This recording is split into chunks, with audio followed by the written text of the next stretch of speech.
नमस्कार दोस्तों, आज द गजब जानकारी की इस वीडियो में हम कुछ हट के बात करते हैं। कुछ ऐसी बातें जो कुछ लोगों के लिए सच और कुछ लोगों के लिए झूठ भी हो सकती है, पर जो लोग इन सब हालात से गुजरते हैं या गुजरे हैं शायद उनसे बेहतर इसके बारे में कोई भी नहीं जान सकता होगा। तो बात करें इस घटना की, तो ये घटना उत्तर प्रदेश के कानपुर शहर की है। कानपुर में रहने वाले एक शख्स राजीव के साथ कुछ घटनाएं हुई थी जो कि काफी अनोखी थी और डरावनी भी थी। राजीव का कानपुर में एक गाँव में रामनगर में बतौर अध्यापक तबादला हुआ, जिसमें उनके पास उस समय रहने के लिए कोई भी जगह नहीं थी। काफी मशक्कत के बाद राजीव को रामनगर गांव के आखिरी हिस्से में एक पुराना जार्जर मकान मिलता है, जो मकान काफी सालों से बंद था। दरवाजों को खोलने पे डरावनी आवाज पूरे घर में सुनाई देती थी, जहां मकड़ियों ने पूरे घर को जालों से बुना हुआ था। इतना सब देख राजीव को मकान सस्ते में मिल गया था, जिसके बाद बिना देरी राजीव ने इस मकान को किराए पे ले लिया था। अगले दिन ही राजीव पूरे घर की सफाई कर रहा था और देर रात सफाई करने के बाद राजीव एकाएक बहुत थक गया था। उसी रात राजीव के साथ पहली घटना की शुरुआत होती है। करीब अगर बात करें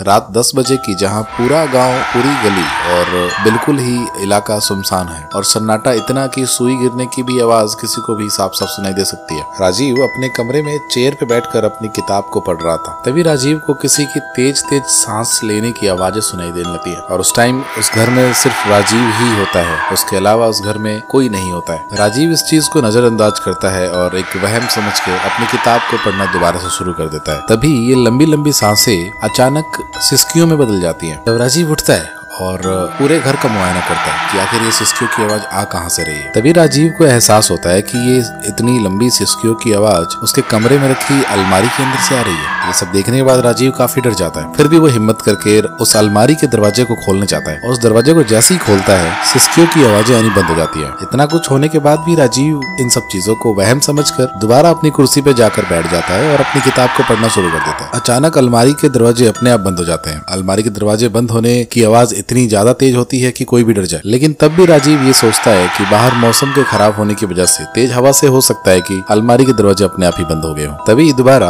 अलमारी के दरवाजे अपने आप खुल जाते हैं। इस वक्त राजीव को ये फील होता है कि ये दरवाजे अलमारी के अंदर कोई बैठकर अंदर से बाहर की तरफ ढकेल रहा हो। राजीव फिर भी सोचता है कि उन दरवाजों को बंद करके वो आराम से जाकर अपनी किताब को दोबारा पढ़ने लगे, लेकिन जब वो दरवाजों को बंद करता है, बंद करते वक्त उसको किसी मांस के गलने या सड़ने की बदबू आने लगती है। इतना होने के बाद भी राजीव को लगता है कि कोई चूहा या कोई कीड़ा अलमारी के दरवाजों से दबकर पहले मर चुका होगा, जिसकी वजह से वो बदबू आ रही है। तभी राजीव के कानों को ठंडक सी फील होती है, जैसा कि कोई इसके कानों को छूकर चला गया है। और इसके बाद ही अलमारी से काफी जोर से रोने की आवाजें आने लगती है, जो कि काफी तेज होती हैं, जिसकी वजह से राजीव डर जाता है और अपने पड़ोसी दीपक के घर जाकर अपने साथ हुई घटना को दीपक को बताता है। इन बातों पर दीपक को विश्वास नहीं होता है और दीपक 2-4 लोगों को अपने साथ लेकर राजीव के उस घर में जाता है और जाके पूरे घर का मुआयना करता है, जहाँ उसे सब कुछ ठीक दिखता है, जिसे वो राजीव का वहम बताकर वहाँ से वापस चला आता है। थोड़ी देर बाद राजीव दोबारा दीपक के घर जाता है और दीपक को उस अलमारी को दिखाने को बोलता है। अलमारी दिखाने की बात सुनकर दीपक के चेहरे से ऐसा लग रहा होता है जैसे कि दीपक कुछ छुपा रहा हो।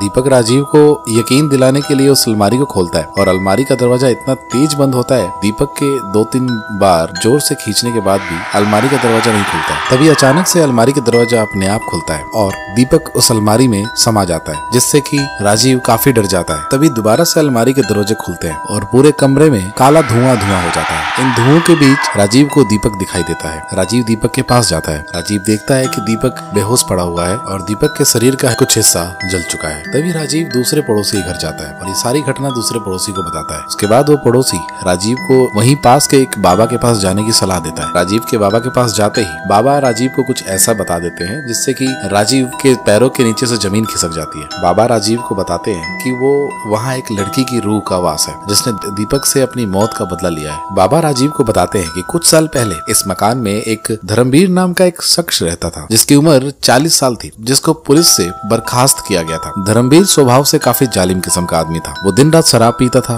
और न ही किसी की बात सुनता था और न ही किसी से वो ठीक से बात करता था। धर्मवीर के घर में एक विंध्या नाम की नौकरानी काम करती थी और धर्मवीर विंध्या को काफी अच्छी पगार भी देता था, लेकिन शर्त ये थी कि विंध्या उस गांव में और किसी के घर में काम नहीं करेगी। और अच्छी पगार की वजह से विंध्या वहाँ काम करने लगी थी। एक शाम की बात है, उस दिन धर्मवीर के घर उसका दोस्त अभिषेक आता है और दोनों शराब के नशे में काफी चूर हो जाते हैं। तभी धर्मवीर अभिषेक को इशारा करता है और अभिषेक किचन के दरवाजे को अंदर से बंद कर देता है। उस दिन धर्मवीर का बर्ताव बाकी दिनों से अलग था। विंध्या को गंदी नजरों से देख रहा था। धर्मवीर रसोई में काम कर रही विंध्या को पीछे से पकड़ लेता है। विंध्या इन सब बातों को देख घबरा जाती है। धर्मवीर के इस बर्ताव का विरोध करने लगती है और कुछ देर हुई धक्का मुक्की के बाद विंध्या धर्मवीर को एक थप्पड़ मार देती है और दरवाजे की तरफ भागने लगती है। लेकिन दरवाजे पे अभिषेक होता है जो कि दरवाजे की पहरेदारी कर रहा होता है। विंध्या के लाख मिन्नतों के बाद अभिषेक उसकी एक नहीं सुनता है और मुस्कुराते हुए मुंह फेर लेता है। तभी धर्मवीर विंध्या के साथ बलात्कार करने की कोशिश करता है। इस बर्ताव से बचने के लिए विंध्या काफी शोर मचाती है जिससे कि आस पड़ोस के लोग भी सुन लेते हैं और धर्मवीर के घर लोग इकट्ठा होना शुरू हो जाते हैं। ये सब देखने के बाद दीपक नाम का पड़ोसी वहाँ से भाग जाता है। सभी घटनाओं के बाद धर्मवीर नशे में चूर होता है और धर्मवीर विंध्या को एक अलमारी में बंद कर देता है। इसके बाद धर्मवीर आस पड़ोस के लोगों को विश्वास दिला देता है कि वहाँ कोई भी शोर शराबा नहीं हुआ था, जबकि दूसरे पड़ोसी दीपक को ये सारी चीजें बहुत ही अच्छी तरीके से पता थी। इसके बाद धर्मवीर के घर से सारे पड़ोसी अपने अपने घर चले जाते हैं। कुछ समय बाद